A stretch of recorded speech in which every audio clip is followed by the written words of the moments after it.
लाजवंती। राजेंद्र सिंह बेदी। बंटवारा हुआ और बेशुमार जख्मी लोगों ने उठकर अपने बदन पर से खून पोंछ डाला और फिर सब मिलकर उनकी तरफ मुतवज्जा हो गए जिनके बदन सही व सालिम थे लेकिन दिल जख्मी।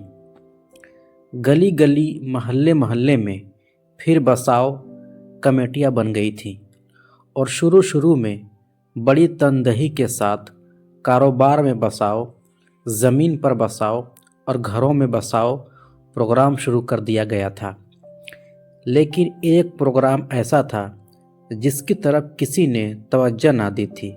वह प्रोग्राम अगवा औरतों के सिलसिले में था, जिसका स्लोगन था दिल में बसाओ। और उस प्रोग्राम की नारायण बाबा के मंदिर और उसके आसपास बसने वाले क़दामत पसंद तबके की तरफ से बड़ी मुखालफत होती थी। इस प्रोग्राम को हरकत में लाने के लिए मंदिर के पास मोहल्ले मुल्ला शकूर में एक कमेटी कायम हो गई और 11 वोटों की अक्सरियत से सुंदरलाल बाबू को इसका सेक्रेटरी चुन लिया गया। वकील साहब, सदर चौकी कला का बूढ़ा मुहर्रिर और मोहल्ले के दूसरे मोतबर लोगों का ख्याल था कि सुंदरलाल से ज़्यादा जांफशानी के साथ इस काम को कोई और ना कर सकेगा। शायद इसलिए कि सुंदरलाल की अपनी बीवी अगवा हो चुकी थी और उसका नाम था भी लाजवंती।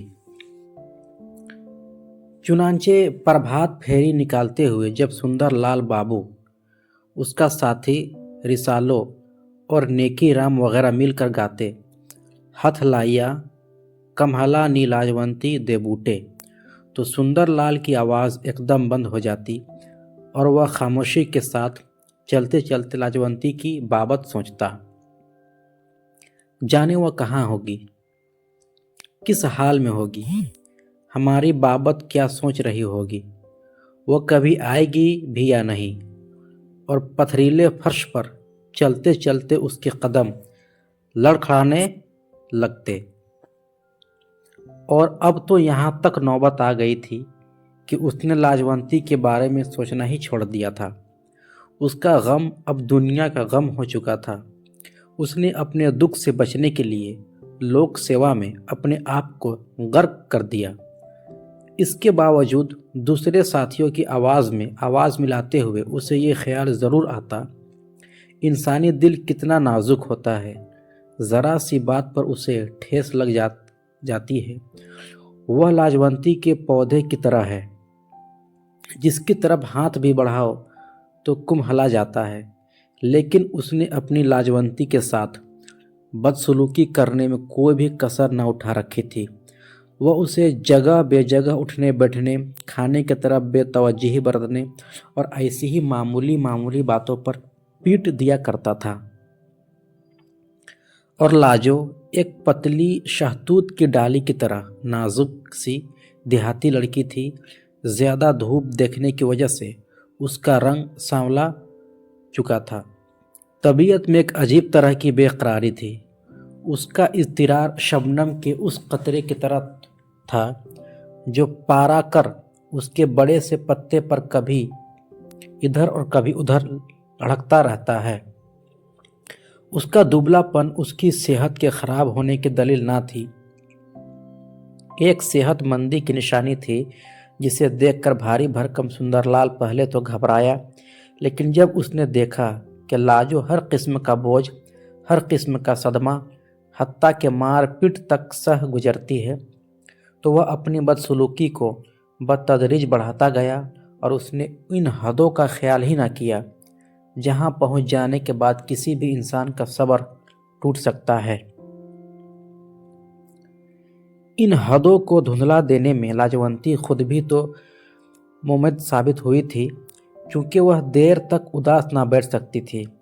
इसलिए बड़ी सी बड़ी लड़ाई के बाद भी सुंदरलाल के सिर्फ एक बार मुस्कुरा देने पर वह अपनी हंसी ना रोक सकती और लपक कर उसके पास चली आती और गले में बाहें डालते हुए कह उठती, फिर मारा तो मैं तुमसे नहीं बोलूँगी। साफ पता चलता था वह एकदम सारी मारपीट भूल चुकी है। गांव की दूसरी लड़कियों की तरह वह भी जानती थी कि मर्द ऐसा ही सुलूक किया करते हैं, बल्कि औरतों में कोई भी सरकशी करती तो लड़कियां खुद ही नाक पर उंगली रख के कहती, ले वह भी कोई मर्द है भला, औरत जिसके काबू में नहीं आती। और ये मारपीट उनके गीतों में चली गई थी। खुद लाजो गाया करती थी, मैं शहर के लड़के से शादी ना करूँगी, वह बूट पहनता है और मेरी कमर बड़ी पतली है। लेकिन पहली ही फुर्सत में लाजो ने शहर ही की एक लड़के से लव लगा ली और उसका नाम था सुंदरलाल, जो एक बारात के साथ लाजवंती के गांव चला आया था और जिसने दूल्हा के कान में सिर्फ इतना सा कहा था, तेरी साली तो बड़ी नमकीन है यार, बीवी भी चटपटी होगी। लाजवंती ने सुंदरलाल की इस बात को सुन लिया था, मगर वह भूल ही गई कि सुंदरलाल कितने बड़े बड़े और भद्दे से बूट पहने हुए है और उसकी अपनी कमर कितनी पतली है। और फिर प्रभात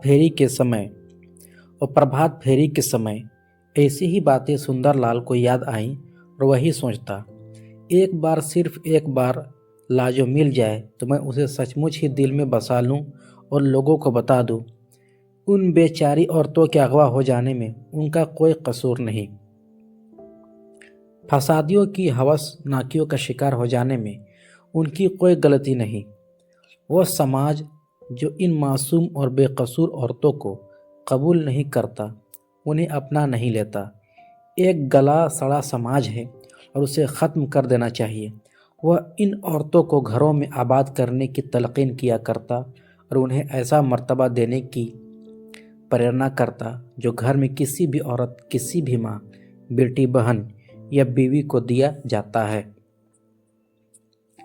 फिर वह कहता, उन्हें इशारे और किनाए से भी ऐसी बातों की याद नहीं दिलानी चाहिए जो उनके साथ हुई, क्योंकि उनके दिल जख्मी है, वह नाजुक हैं, छुई मुई की तरह हाथ भी लगाओ तो कम हला जाएंगे। गोया दिल में बसाओ प्रोग्राम को अमली जमा पहनाने के लिए मोहल्ला मुल्ला शकूर की उस कमेटी ने कई प्रभात फेरियां निकाली। सुबह 4-5 बजे का वक्त उनके लिए मौजूद तरीन वक्त होता था। न लोगों का शोर, न ट्रैफिक की उलझन। रात भर चौकीदारी करने वाले कुत्ते तक बुझे हुए तनूरों में सर्द कर पड़े होते थे। अपने अपने बिस्तरों में दुबके हुए लोग प्रभात फेरी वालों की आवाज़ सुनकर सिर्फ इतना कहते, ओ वही मुंडली है, और फिर कभी सब्र और कभी तनक मिजाजी से वह बाबू सुंदरलाल का प्रोपगेंडा सुना करते। वह औरतें जो बड़ी महफूज उस पार पहुंच गई थीं, गोभी के फूलों की तरह फैली पड़ी रहती और उनके खाविंद उनके पहलू में ढंढोलों की तरह अकड़े पड़े पड़े प्रभात फेरी के शोर पर एहतजाज करते हुए मुंह में कुछ मनमनाते चले जाते। या कहीं कोई बच्चा थोड़ी देर के लिए आंखें खोलता और दिल में बसाव के फरियादी और अंदहुगीन प्रोपगेंडे को सिर्फ एक गाना समझकर फिर सो जाता। लेकिन सुबह के समय कान में पड़ा हुआ शब्द बेकार नहीं जाता। वह सारा दिन एक तकरार के साथ दिमाग में चक्कर लगाता रहता है और बाज वक्त तो इंसान उसके माना को भी नहीं समझता, पर गुनगुनाता चला जाता है। इसी आवाज़ के घर कर जाने की बदौलत ही था कि उन्हीं दिनों जबकि मिस मर्दुला सारा भाई हिंद और पाकिस्तान के दरमियान अगवा-शुदा औरतें तबादले में लाईं, तो मोहल्ला मुल्ला शकूर के कुछ आदमी उन्हें फिर से बसाने के लिए तैयार हो गए। उनके वारिस शहर से बाहर चौकी कलां पर उन्हें मिलने के लिए गए। अगवा औरतें और उनके लवाकिन कुछ देर एक दूसरे को देखते रहे और फिर सर झुकाए अपने अपने बर्बाद घरों को फिर से आबाद करने के काम पर चल दिए। रसालो और नेकीराम और सुंदरलाल बाबू कभी महेंद्र सिंह जिंदाबाद और कभी सोहनलाल जिंदाबाद के नारे लगाते और वह नारे लगाते रहे हत्ता कि उनके गले सूख गए। लेकिन अगवा औरतों में ऐसे भी थीं जिनके शोहरों, जिनके माँ बाप, बहन और भाइयों ने उन्हें पहचानने से इनकार कर दिया था। आखिर वह मर क्यों न गई? अपनी इफ़्फ़त और इस्मत को बचाने के लिए उन्होंने जहर क्यों न खा लिया? कुएं में छलांग क्यों न लगा दी? वह बुज़दिल थी जो इस तरह ज़िंदगी से चिमटी हुई थी।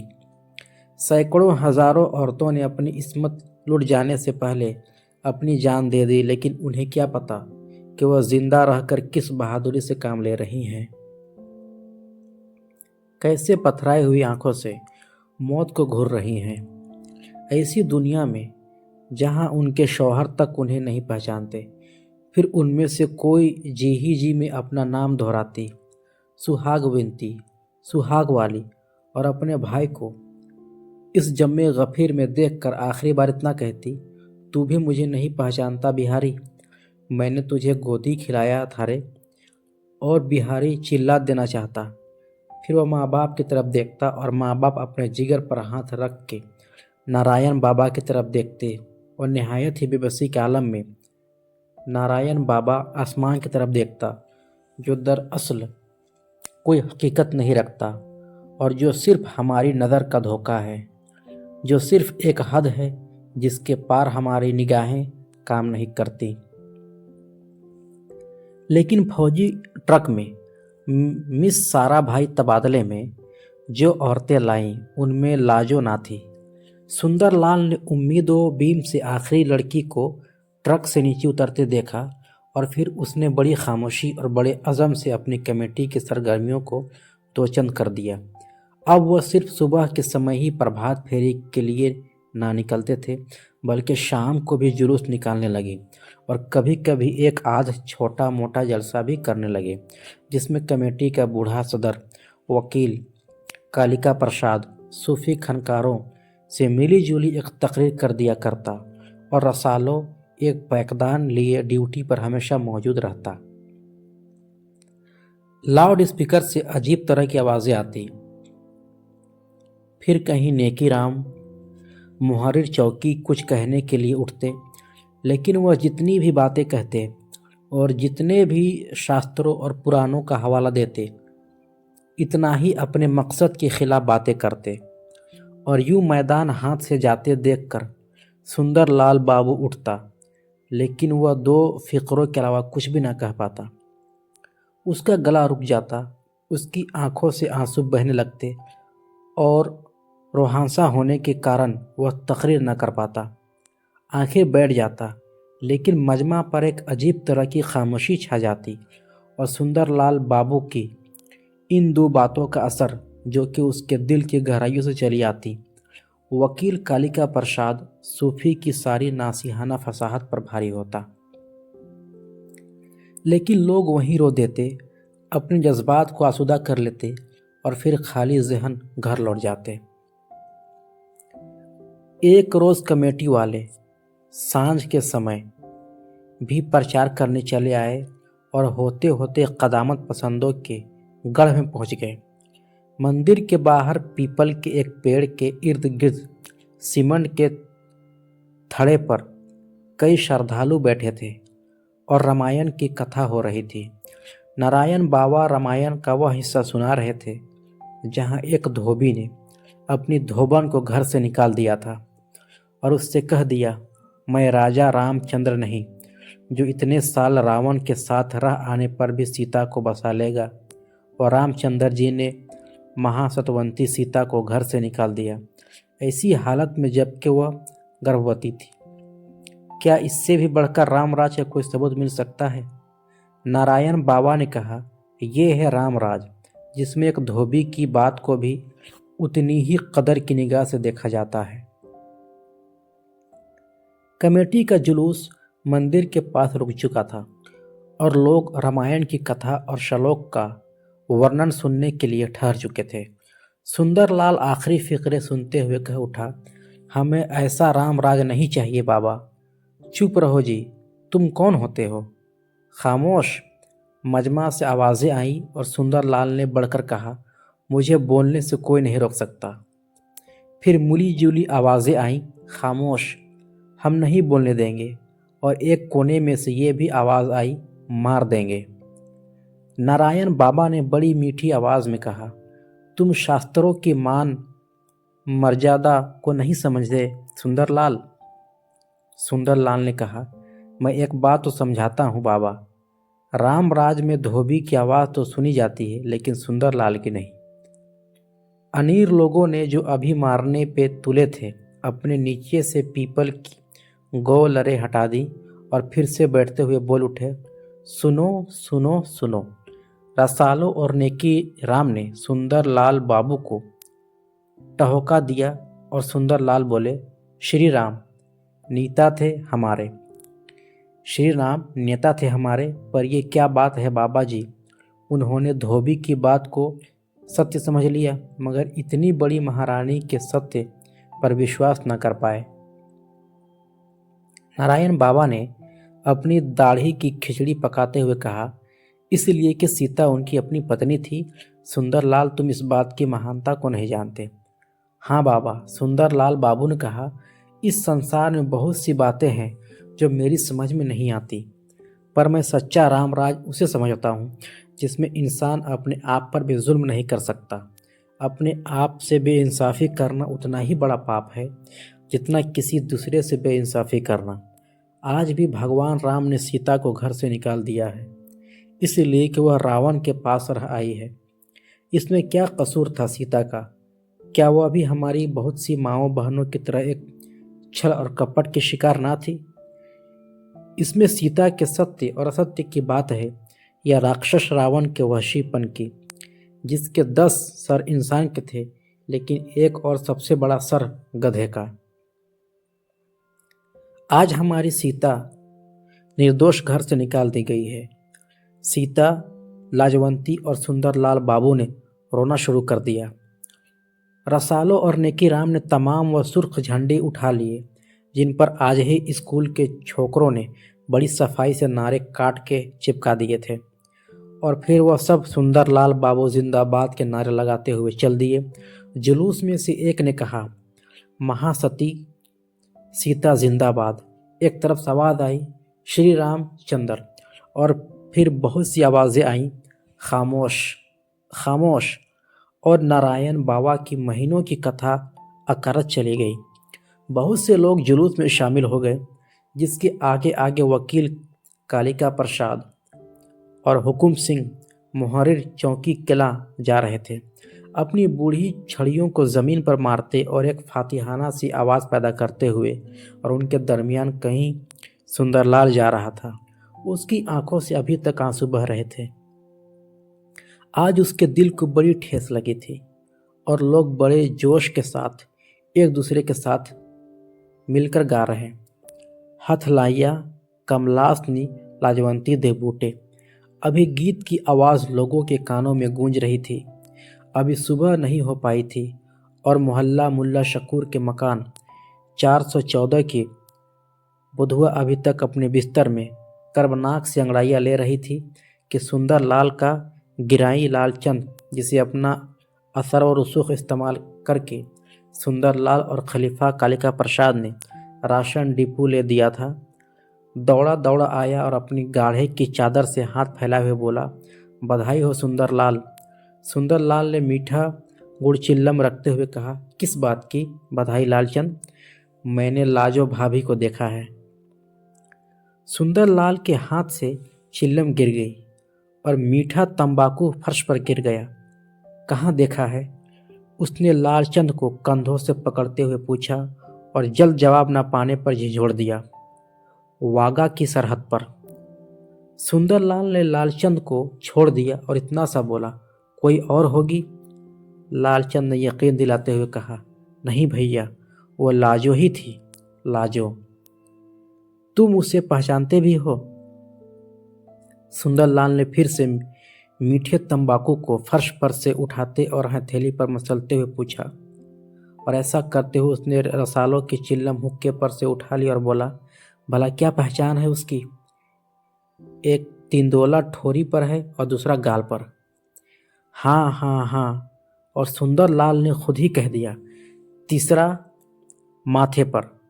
वह नहीं चाहता था अब कोई खदशा रह जाए, और एकदम उसे लाजवंती के जाने पहचाने जिस्म के सारे तेंदुले याद आ गए जो उसने बचपने में अपने जिस्म पर बनवा लिए थे, जो उन हल्के हल्के सब्ज दानों की मानिंद थे जो छुई मुई की पौधे के बदन पर होते हैं और जिसकी तरफ इशारा करते ही वह कमहुलाने लगता है।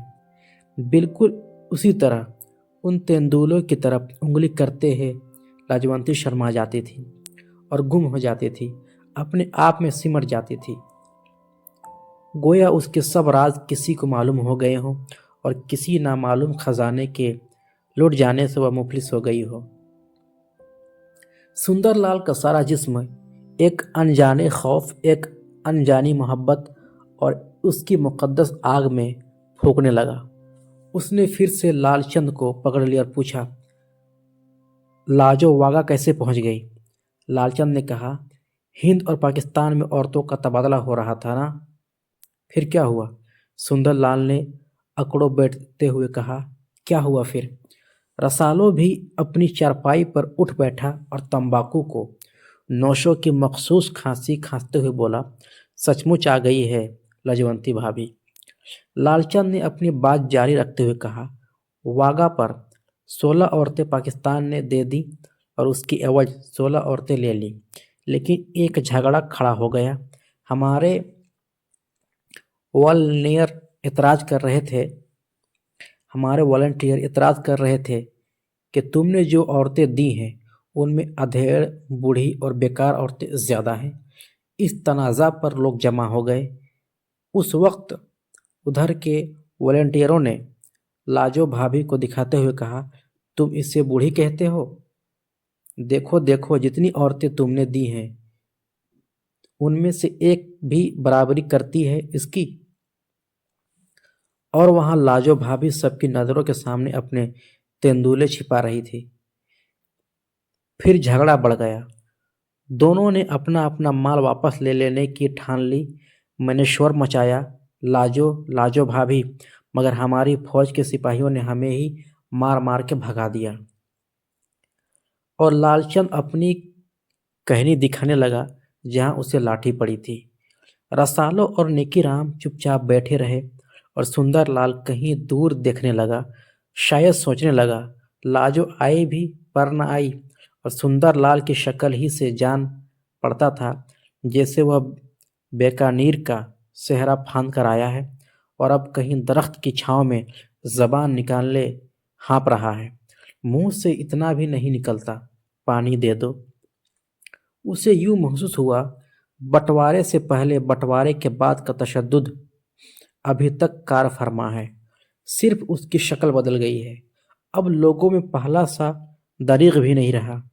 किसी से पूछो, सांभर वाला में लहना सूंघ रहा करता था और उसकी भाभी बिंतु, तो वह झट से कहता, मर गए।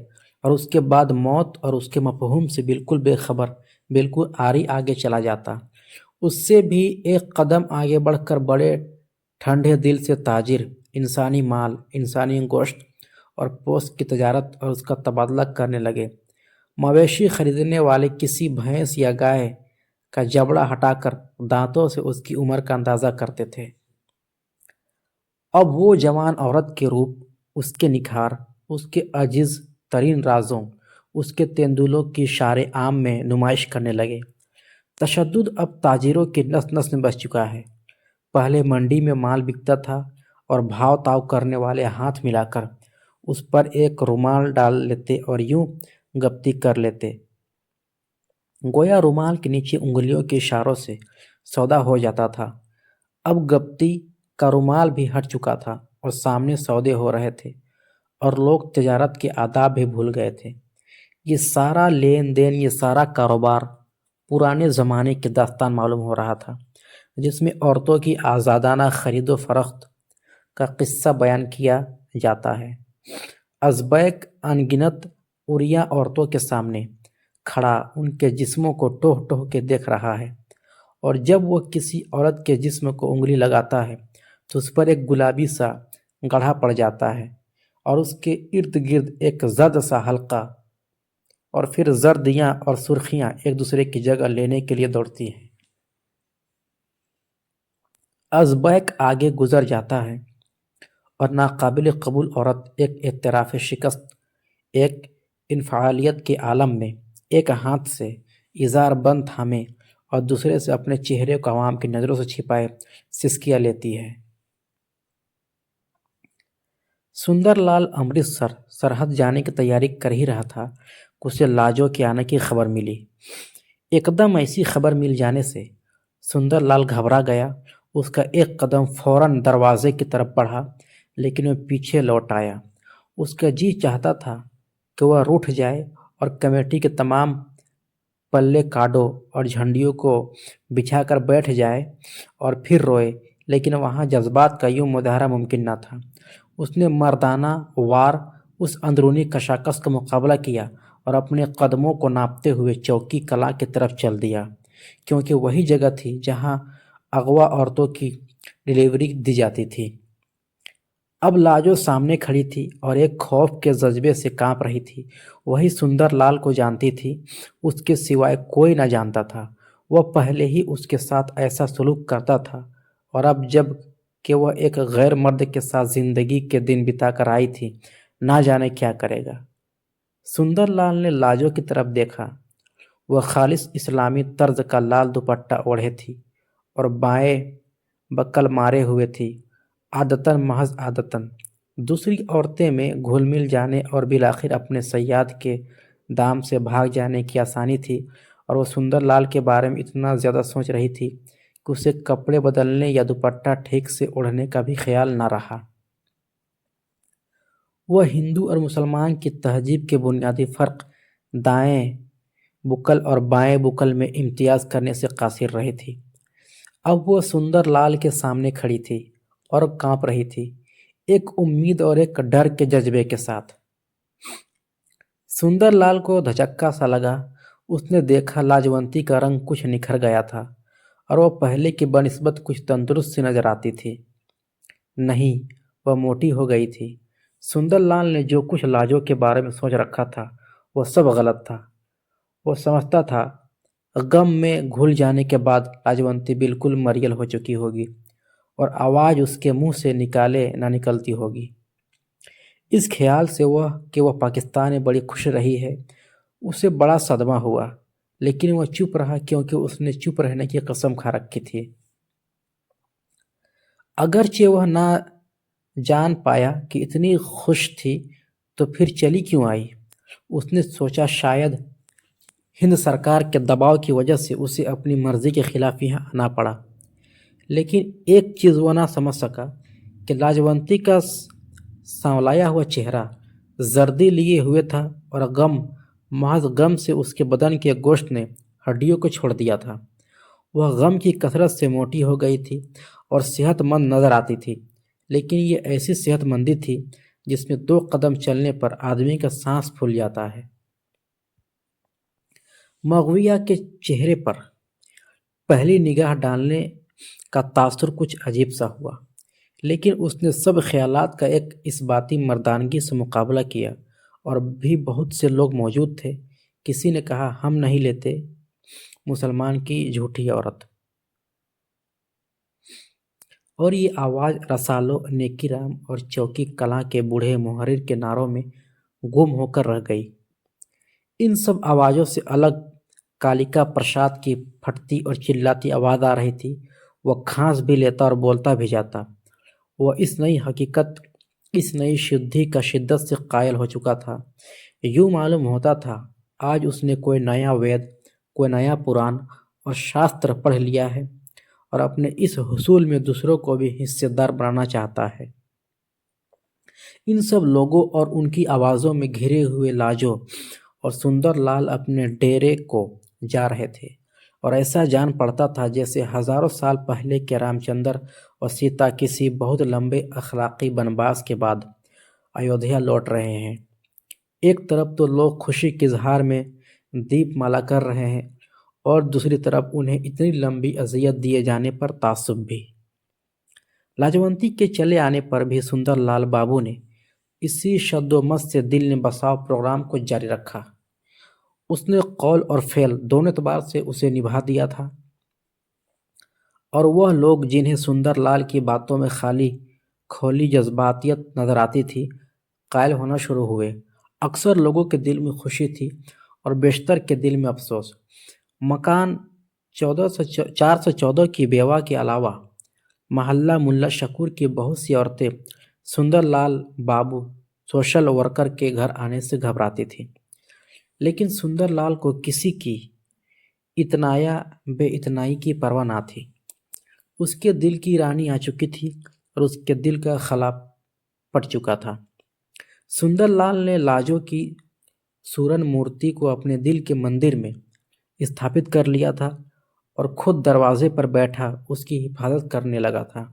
लाजो जो पहले खौफ से सहमी रहती थी, सुंदरलाल के गैर मुतवक्का नरम सलूक को देखकर आहिस्ता आहिस्ता खिलने लगी। सुंदरलाल लाजवंती को अब लाजो के नाम से नहीं पुकारता था, वह उसे कहता था देवी। और लाजो एक अनजानी खुशी से पागल हुई जाती थी। वह कितना चाहती थी कि सुंदरलाल को अपनी वारदात कह सुनाए और सुनाते सुनाते इस कदर रोए कि उसके सब गुनाह धुल जाएं। लेकिन सुंदरलाल लाजो की वह बातें सुनने से गुरेज करता था और लाजो अपने खिल जाने में भी एक तरह से सिमटी रहती। अलबत्ता जब सुंदरलाल सो जाता तो उसे देखा करती और अपनी इस चोरी में पकड़ी जाती। जब सुंदरलाल उसकी वजह पूछता तो वह नहीं यूं ही ऊहू के सिवा और कुछ न कहती और सारे दिन का थका हारा सुंदरलाल फिर औंध जाता। अलबत्ता शुरू शुरू में एक दफ़ा सुंदरलाल ने लाजवंती के सियाह दिनों के बारे में सिर्फ इतना सा पूछा था, कौन था वो? लाजवंती ने निगाहें नीची करते हुए कहा, जुमा। फिर वह अपनी निगाहें सुंदरलाल के चेहरे पर जमाए कुछ कहना चाहती थी, लेकिन सुंदरलाल एक अजीब सी नज़रों से लाजवंती के चेहरे की तरफ देख रहा था और उसके बालों को सहला रहा था। लाजवंती ने फिर आंखें नीची कर ली और सुंदरलाल ने पूछा, अच्छा सलूक करता था वह? हाँ। मारता तो नहीं था? लाजवंती ने अपना सर सुंदरलाल की छाती पर सरकाते हुए कहा, नहीं। और फिर बोली, वह मारता नहीं था पर मुझे उससे ज़्यादा डर आता था। तुम मुझे मारते भी थे पर मैं तुमसे डरती नहीं थी। अब तो ना मारोगे? सुंदरलाल की आंखों में आंसू उमड़ आए और उसने बड़ी नदामत और बड़े तासुब से कहा, नहीं देवी, अब नहीं मारूंगा। देवी, लाजवंती ने सोचा और वह भी आंसू बहाने लगी। और उसके बाद लाजवंती सब कुछ कह देना चाहती थी, लेकिन सुंदरलाल ने कहा, जाने दो बीती बातें, इसमें तुम्हारा क्या कसूर है? इसमें कसूर है हमारे समाज का, जो तुझ ऐसी देवियों को अपने यहाँ इज्जत की जगह नहीं देता। वह तुम्हारी हानि नहीं करता, अपनी करता है। वह लाजवंती की मन ही में रही। वह कह न सकी सारी बात और चुपकी दुबकी पड़ी रही और अपने बदन की तरफ देखती रही, जो कि बंटवारे के बाद अब देवी का बदन हो चुका था। लाजवंती का ना था, वह खुश थी, बहुत खुश, लेकिन एक ऐसी खुशी में सरशार जिसमें एक शक था और वसवसे। वह लेटी लेटी अचानक बैठ जाती, जैसे इंतहाई खुशी से लम्हों में कोई आहट पाकर एकाएकी उसकी तरफ मुतवज्जा हो जाए। जब बहुत से दिन बीत गए तो खुशी की जगह पूरे शक ने ले ली। इसलिए नहीं कि सुंदरलाल बाबू ने फिर वही पुरानी बदसलूकी शुरू कर दी थी, बल्कि इसलिए कि वह लाजो से बहुत ही अच्छा सलूक करने लगा था, ऐसा सलूक जिसकी लाजो मुतवक्का ना थी। वह सुंदरलाल की वह पुरानी लाजो हो जाना चाहती थी, जो गाजर से लड़ पड़ती और मूली से मान जाती। लेकिन अब लड़ाई का सवाल ही ना था। सुंदरलाल ने उसे ये महसूस करा दिया जिससे वो लाजवंती का नीच की कोई चीज़ है जो छूते ही टूट जाएगी। और लाजो आईने में अपने सरापा की तरफ देखती और आखिर इस नतीजे पहुंचती कि वह और तो सब कुछ हो सकती है पर लाजो नहीं हो सकती। वह बस गई पर उजड़ गई। सुंदरलाल के पास उसके आंसू देखने के लिए आंखें थी और ना आहें सुनने के लिए कान। प्रभात फेरियां निकलती रही और मोहल्ला मुल्ला शकूर का सुधारक रसालो और निक्की राम के साथ मिलकर इसी आवाज में गाता रहा। हथ लाइया कमला रेनी लाजवंती दे बूटे।